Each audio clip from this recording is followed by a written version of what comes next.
Hey, what's up, you guys? It's Melanie, and I'm here for another Truth Talk Thursday. I'm super excited because I have a guest. Hello. Do you want to introduce yourself? Yeah. I am Madeleine Hurley, previously known as Madeleine Engelbrecht. And you've been a part of Delight longer than I have. Yeah, I've been part of Delight for like 6 years or so, back when it was like this little, just itty-bitty thing. Well, yeah. Just a little itty-bitty thing. Yeah, so. me and Madeleine met back in 2016 via Delight, actually. Delight. So It's been kind of cool. I love that hashtag because of Delight. We totally fall into that. Our friendship really started because of Delight. And now we actually live close to each other. So we're about 40 minutes away in the Chicagoland area. So we just thought it would be so cool to super fun. Do a video for you guys. Yeah, and like what I love about Delight is this is my passion too. Is this age group with girls that, 15, 16 through about 25. I think there's so much in there that the Lord has ministered to me with my testimony to just be able to minister. So I'm really enjoying this opportunity to talk to you. Yeah. But we are talking today on the month's theme of the heart of worship. And so the verse for this month is going to come from 1 Samuel 2:2. Which says, "Therefore, there is no one holy like the Lord. Indeed, there is no one besides you, nor is there any rock like our God." Yeah, I love that. Honestly, guys, we just really this is going to be a 2-part series. So the first part is really just kind of breaking down just like a biblical stance of what worship is and why it's so important. I think we as Christians, we know that worship is important. That's a very just like, if someone were to ask us if worship is important, we're going to say obviously, that it's an obvious thing. Yeah. But I think we get so bogged down by life and our busyness and even just our sin that we can lose sight of what true and pure worship is before the Lord. Yeah. And so that's our goal for us, and this at least first part is to really just break down what that is for you guys, and hopefully encourage and challenge you guys in that. So let's get started.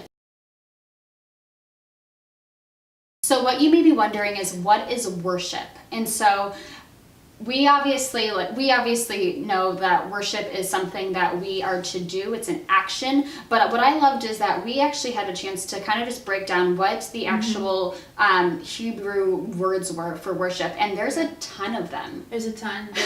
There's a lot, but the main ones, there's 2 main ones that we keyed in on for you guys. Yeah, so the first one is, it's a positional stance. So the first one we found is that it's literally a position before the Lord. It's a prostrate position. That's what I found.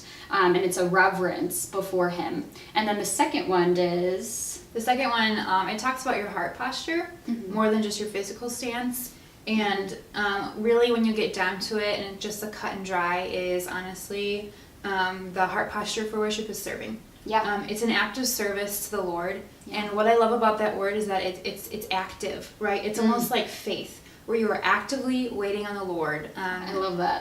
It's like you're waiting, but it's active. And so it's like this word, which is so hard. What? I'm like going, but I'm waiting. So it's really cool. Yeah. But I think a lot of times people get stuck on worship being about music, being about singing, but really the heart for worship is serving the Lord. Yes.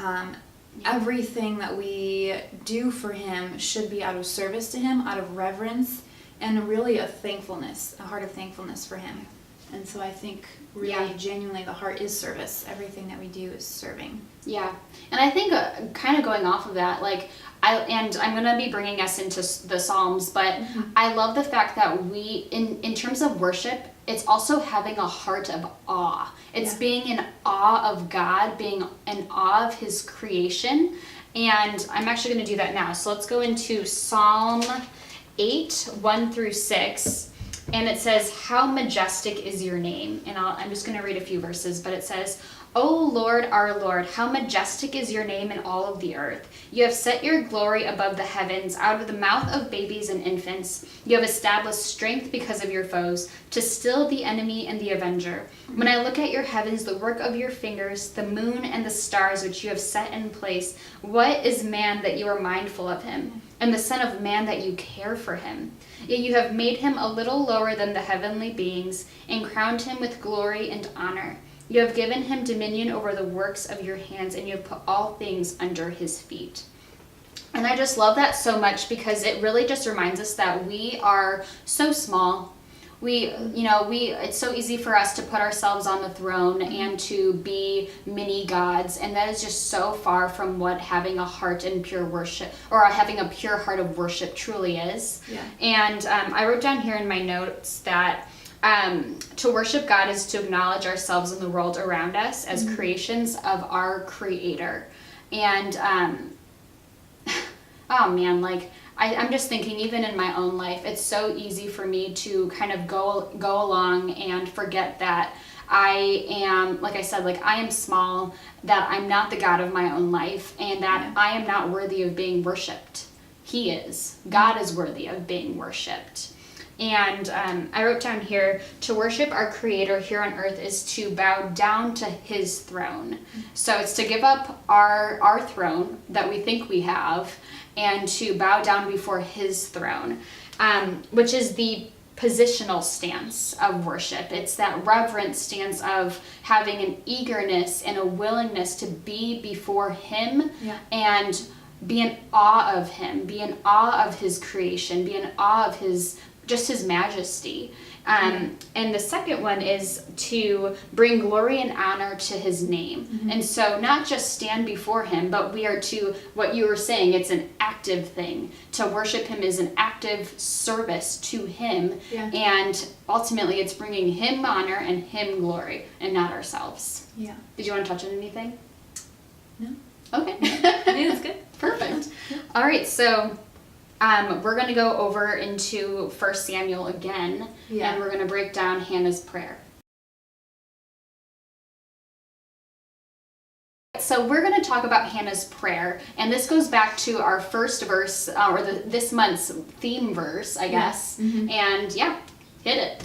Yeah, so what I was reading from is Hannah's prayer, and ultimately that comes after, if you read 1 Samuel 1, it comes after her struggle of being barren, which I'm going to give you a little bit of the historical background and cultural background. Oh, nice. I'm a nerd with stuff like that. I love it. But biblically, when you don't understand the culture and historically how things were different, it makes it a lot harder to understand the Bible, actually. Yeah. So I hope this kind of helps you to brings the story alive and gives you a little bit more context. So for Hannah, she was barren. In biblical times, women didn't necessarily find their worth through that. Like, it wasn't just all they were for, but they that is how they kind of found their place in society. You know, they needed heirs to carry on family names, which was a huge, that was honorable. Yeah. And if you didn't have someone, then it kind of went down to the next person in your lineage, but it was really kind of a painful thing if it wasn't your direct heir. And so for Hannah, she was barren, and she couldn't have a baby. And so for her, it was disgraceful and shameful, and I can really only imagine culturally, the women around her probably gave her a hard time. There was probably some shunning, and just the way that they looked at her. You know, if any of you have ever felt shame about something or felt like people were looking at you, apply that only because she couldn't have a baby. Yeah. And so, oh my gosh, I could only imagine. Right. Culture's different today. You know, today, like, we'll so go different. see doctors, people understand, people are sympathetic, but then it was like disgraceful. Yeah. And so another thing that was really hard for Hannah is that she was the second wife of her husband. So just pointing it out, that's polygamy, so that's sin. Yeah. So right off the bat, there is sin in the story. Her husband Elkanah actually is from the Levitical tribe. Yeah. So he is a Levite, part of the priesthood, but he's living in sin. He's living in polygamy.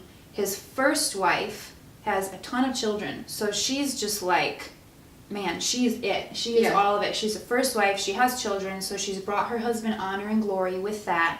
And then Hannah is actually the favorite. When you read in verse 1, her husband just showers her with gifts and loves her above his first wife, and yet she has no children. Wow. And so it's just like this kind of love-hate relationship almost, because she's a favorite, but to her, she's shamed because she cannot provide her husband with children. Oh my gosh, I can only imagine like how conflicting that is. Yeah. It's so weird. Yeah. And so she finds herself, during one of the feasts, they had to travel back to the temple to make sacrifices for the yearly sacrifices. And Hannah goes before the Lord, and she's just crying out to her God. And she's just asking, Lord, just give me a child, right? That's the cry of her heart, is give me a child. I want this. And previously in the chapter, her husband says, aren't I enough for you?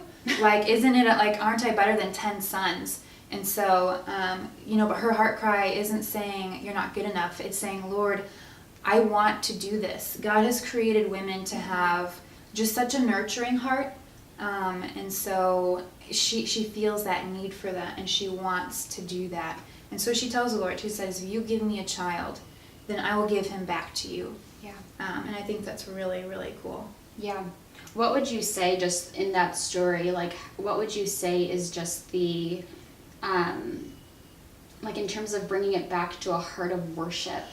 I feel like Hannah does a really good portrayal of what that looks like, of just she literally like goes before the Lord in that prostrate position that we were talking about, and literally is just like, God, like, I'm here, do what you will with me. I feel like she just that's just such a great example of what that looks like, and I think that can be so difficult.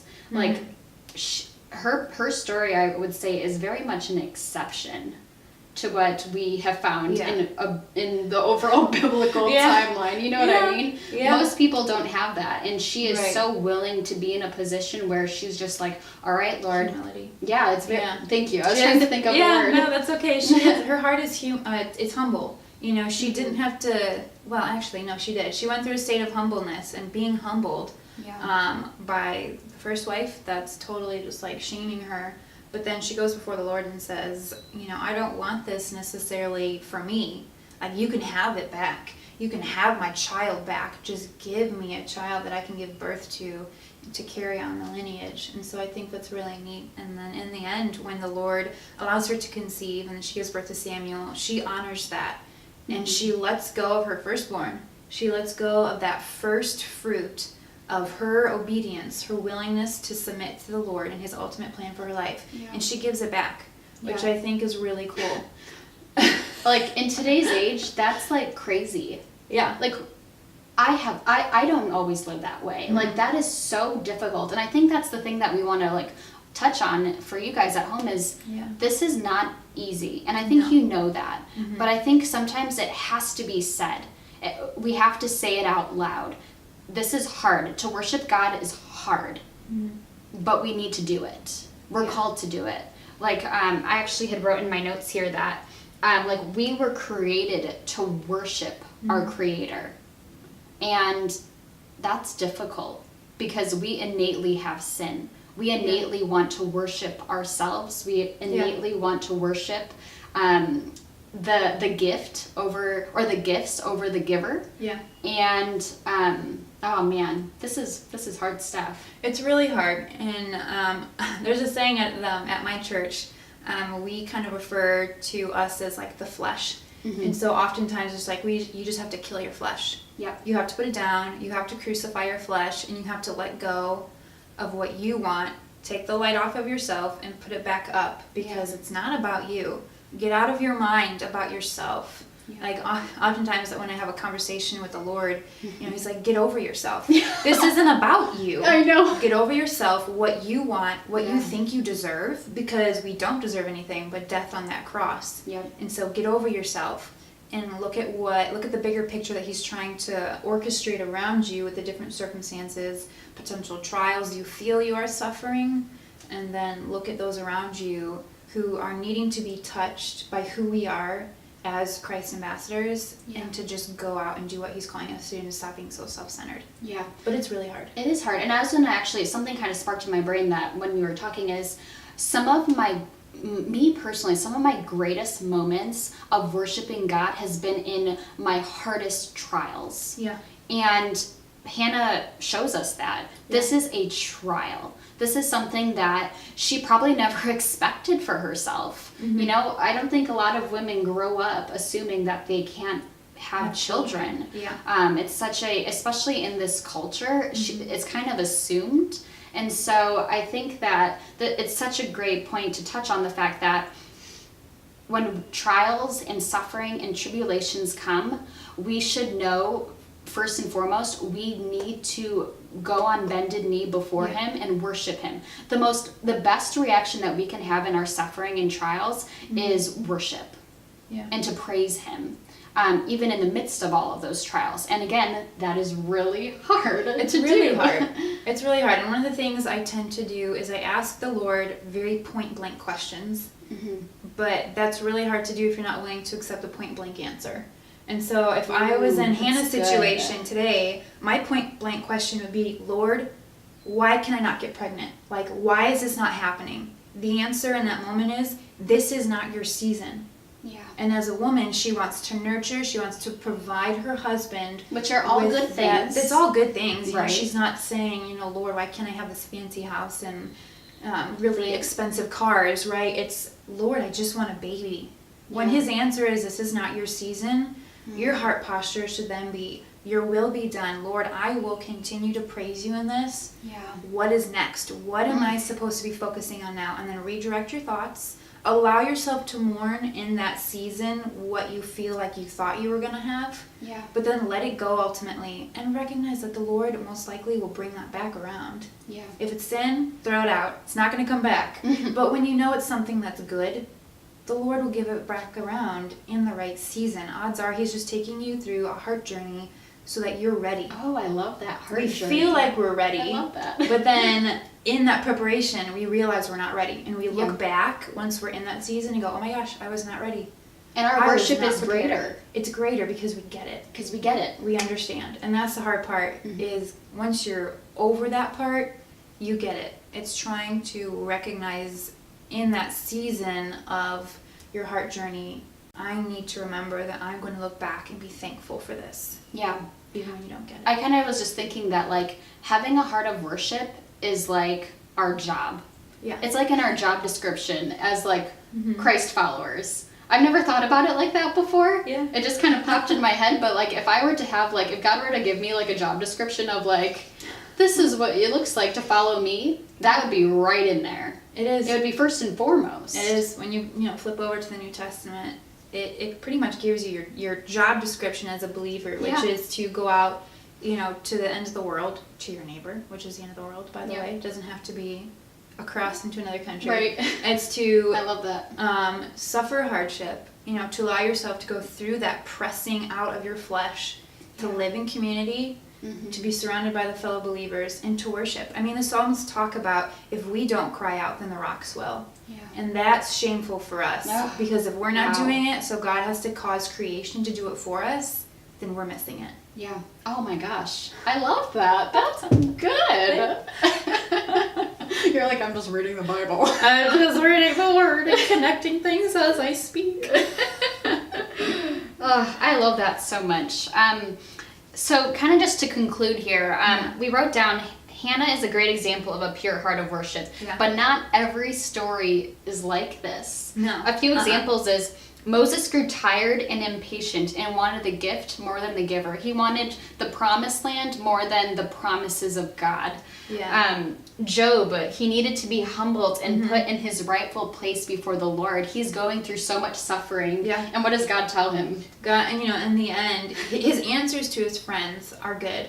Like, I went through and I was like, these are righteous answers to his friends that are just like trying to justify all of these reasons why he should not. Yeah. But in the end, the Lord says, what is Like, it? who are you? Who is man? Right. Did not God create man? Did not God create his mouth and his hands? And it's like, who are you to even say anything? Yeah, and I think he even says, like, where were you And when I I created the heavens and the earth? And it's like, oh, I was Right. not around. Ooh. Not even close. Not here. And then lastly, Peter, you had brought this up. He denied Jesus 3 times, and yet God used him in mighty ways. Yeah, God calls him when he's talking to him, when he's doing his ministry with the 12 disciples. He says, Peter, you are my rock, and upon this rock will I build my church. Yeah. And it's so cool to look at this man who is fearful of man and what man would do to him for following Christ and being connected to him. And the hardships and potential trials that he could have walked alongside with Jesus in that exact moment with crucifixion. Denied that, ran away from it, but eventually the Lord recaptured his heart and he turned around, recognized what he did, repented, had the right heart, and the Lord built the church on Peter, on his work. I mean, there's a lot of people that have helped with that. Totally. But you can see Peter's work in the Word, and it's solid stuff. Yeah. Yeah, I love that.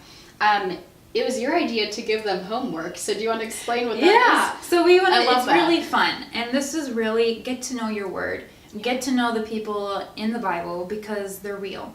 They're nothing fictional. And I think this is going to be really cool for you girls because I hope it's going to be empowering for you. Yeah. That's something I'm very passionate about, is empowering the people that I'm around. And so go through, the Old and New Testament and find stories. Find those key point people and even people that we didn't come up with. Yeah. And find their hearts of worship. People that had a negative experience because their heart was not in the right place, and so they get consequences.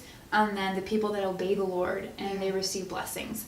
Because it's a powerful thing when you get to read about consequences of people when they don't follow the Lord versus having to suffer that yourself. Yeah. It's a lot harder when you have to go through it yourself. But if you can learn from these people, then hopefully that'll kind of help to instill something more permanent in your heart about why God asks us to do these things, why he asks us for a heart posture of sacrifice and serving. Yes. I love that. It's really good. Yeah, and I think it's just encouraging, our walk with Christ is hard. It's really hard. It's so hard, and God gives us such a beautiful text and an encouraging text. He gives us people who are imperfect like you and I, and he shows us that this is difficult, this is hard, but at the end of the day you have me, and at the end of the day they had him. And I think if we, I think of how many times we go through hardship and suffering, and what it would look like to walk through that knowing the end game. Yeah. Because it's so easy to get lost here that we forget that we already know what's happening here. We already know where the story ends. We already know where we will be. We know the victory that's coming before us. And so I think just to encourage you guys, I don't know where you are in your life right now. I don't know if you're going through a hardship or maybe you're in a great season right now. Maybe, God is just blessing you so much and you're just in a really great period of your life. Praise him in that. I think it's so easy when we have, I have found in my life that when I am going through a hard season, I am crying out to the Lord. I'm like, God, please. My tribulations. Right. What tribulations? But the thing is, when things are really good for me, we forget. Yeah. We sometimes forget to thank him or to go to him. I think the hardest place to be is the mundane of life. Yeah. That's the scariest place for me to be. Yeah, I'd rather be in a really great season or suffering and in deep pain. But the mundane is terrifying for me. Right, because it's this neutral ground. And again, the word talks about, don't be lukewarm. Either be hot or be cold. And even if you are cold and you're not necessarily hard-hearted, but just not as on fire as you might normally be. Yeah. Be willing to work through that and suffer that and let the Lord bring you out of it, because he always reveals a new part of you to work through and then bring something new out of that. Yeah. And so then you walk away even stronger than you were before. Yeah. For his glory and for his kingdom. Yeah. I think that's the biggest thing. Honor God and honor his kingdom and really have a servant heart towards his people. I think at the end of the day, that's what we need to strive for as believers, and having a heart of worship is love God and love people. Yeah. That's what we're called to do. Yeah. But really good. Well, guys, this was fun. I loved this. I hope you enjoyed this video. This is so fun for us. I'm hoping to have Madeleine a part of more projects in terms of True Talk Thursdays. I think she will be such a great partner in this. And so I hope that you enjoyed this. Our next part 2 is going to be talking about, what did I write down here? Part 2, we're going to be giving you practicality of a heart of worship. Yeah. Right, talking about the different ways that we express ourselves with how each of us individually is created and how we express that, but also kind of sharing personal journeys too of what that's looked like. because I know for me it's been really hard. Mm-hmm. And it really was a long season of laying down everything I wanted for myself. Oh, yeah. And just giving myself to the Lord and setting myself apart and allowing a season of sanctification to happen, Mm-hmm. so that I understood that. And now that I'm married and have my own home and just I'm older, I have to go back to that time again and go, Mm-hmm. this is what I learned. I have to go back to that and remember this is why I worship the Lord. Yeah. So we just wanted to give you the practicality. You know, we want to touch on heart Mm-hmm. this week, the real reason behind, you Yes. know, why this month is the heart of worship, and then just kind of some practicality. Yeah. So Fun. definitely check out our part 2. And if this was encouraging to you guys and challenging to you guys, let us know in the comments. Let us know kind of where Yeah. you're at. We would love to interact with you guys. Questions, Yeah. you know, if you're not friends with me, because I'm not in the main page, Yeah. just because I am a little bit older, I'm in the alumni page. Mhm. But, you know, if you had questions for me personally, you just reach out to me on Facebook or Instagram and just friend Yeah. me and shoot me a message. I'd love to talk to you. Yeah. So, Yeah. We'll see you in the next video. bye! Bye.